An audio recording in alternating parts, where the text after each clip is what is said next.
Spider-Man No Way Home was an appropriate movie to bring back my Spider-Man mask reviews and my childhood Spider-Man suit. Um, yeah, this is not a good idea to wear. Anyway, Spider-Man No Way Home was probably one of my most anticipated movies to ever hit the screen. And not that I had these big expectations everyone else did. People had immeasurable expectations for this movie, and my personal expectations were completely exceeded in every possible form. This movie was way better than I was expecting it to be, and that's with my extremely high anticipation. I've never seen an audience react like I have done with this movie, and it probably gave me probably the most excited and emotional movie experience I've ever had at the theater. I watched the opening night and I just loved it, and it's caused me a few days to really sit back and feed my thoughts. I had a lot going on past few days, so I had to put this review aside. But I thought this would be a good final year type of review, and I will be doing loads of end of the year stuff type of videos as well. And this movie was definitely my favorite movie, not only probably of the Marvel Cinematic Universe, but also of the year, and easily my favorite Spider-Man feature yet. And I think Tom Holland's really outdone himself here. This has proven to me that his trilogy and his movies are probably my favorites, even though I love Raimi's and I have that iconic nostalgia for all of them.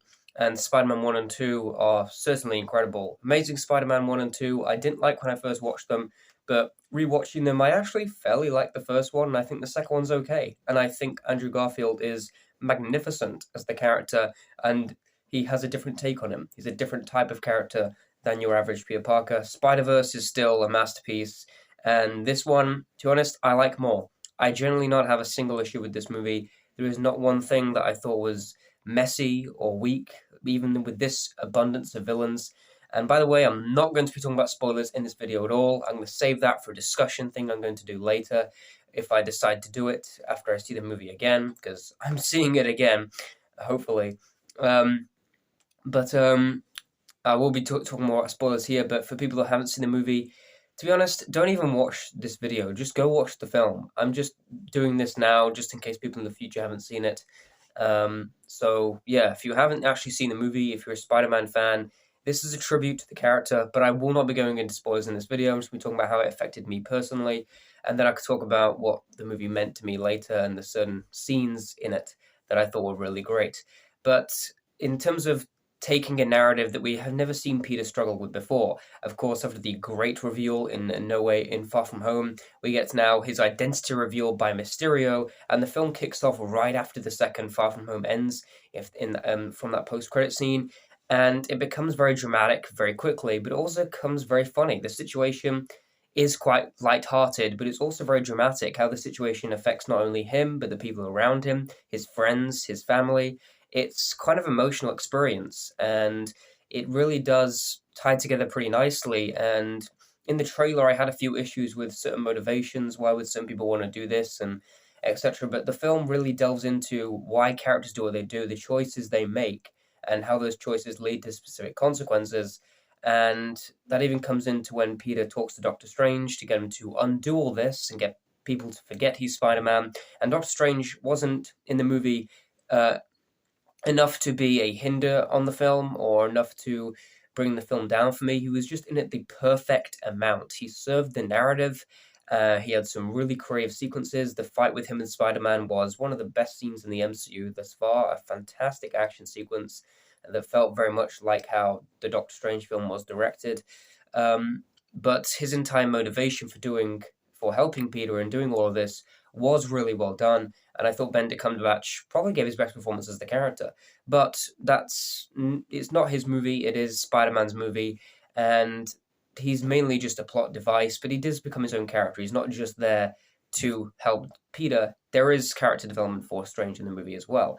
But Peter Parker himself goes on a really personal journey here that was honestly so profound, and the choices he made, the growth he had in this movie, I just did not expect that much heat of emotion and how much this character meant to so many. And it really was a tribute to Spider-Man across all generations. It brought together Holland's arc and the arc of the entire character so beautifully in, well, the most profound sense. The fact that with great power comes great responsibility, and that he has to put everyone else before him. That selfless act is what makes Spider-Man such a powerful character, such a character that we aspire, because he is a relatable person at the same time.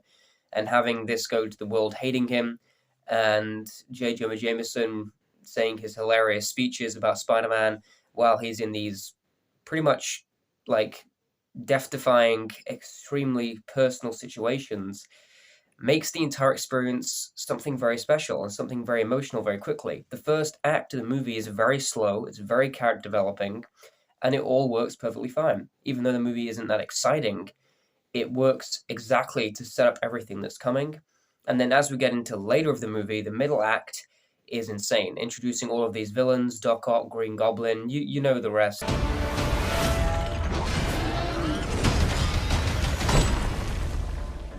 Hello, Peter.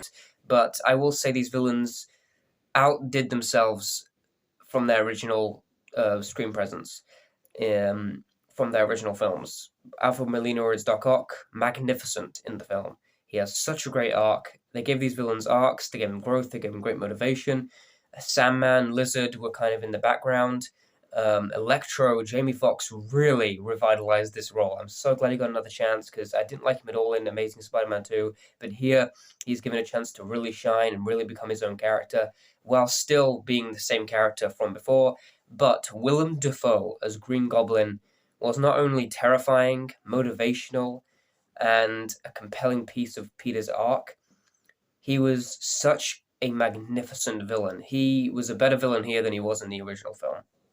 I absolutely adored him in this movie. His performance was legit terrifying. It was on another level, and might give us the most personal threat in the MCU, actually. And the reason why I would claim No Way Home as my favorite MCU movie is because it balanced together a feeling of suspense, a character catharsis for Peter and everyone around him, a beautiful emotional story about great power comes great responsibility, a wonderful movie about how we remember people and the legacy they make, and how we can learn from that, a wonderful friendship between our characters, a great level of suspense, intrigue, intensity, and a perfect amount of fan service, because the first act set up everything. And the last act gave us just this intense fan service finale that was so beautiful. As a fan for Spider-Man, this is everything I ever wanted. It was a dramatic story. It was a wefty story. There was some emotional punches that really hit. There were some scenes that just made me cheer with excitement. And I've never seen a cinema react like that. I've never seen a cinema cry in unison. I've never seen a cinema just clap and scream at certain moments. It just erupted. It was amazing. I was in chills, I was in tears, I was in pure joy, pure sadness, and every narrative beat, every character beat landed for me.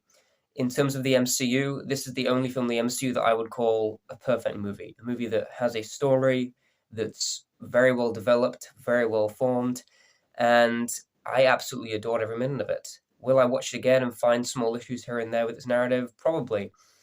Does John Watts have as much directional flavor as Sam Raimi's Spider-Man movies? I don't think so, but the action here is very good. The musical score by Michael Giacchino incorporates a lot of themes, and it is also a great score. But as a Spider-Man fan, this movie means more to you, I think. I've grown up with this character. A lot of people have. If this character means any form of significance to you, then this movie will work. This movie will have an impact on you. If not, you'll just see this as the next Marvel movie. But if the character of Spider-Man has some importance to you, or you understand exactly what he is about, then I feel this movie is hopefully going to surprise, shock, emote, and hopefully satisfy everyone that goes to see it. Overall, I'm going to give Spider-Man No Way Home an A+. I'm also going to give this movie a 100%. Yes, it's the ultimate tribute and celebration of the character of Spider-Man. It's emotional, beautiful, intense. It's everything I want it to be, and way more. And as a Spider-Man fan, I'll be shocked if you don't get everything you want and more.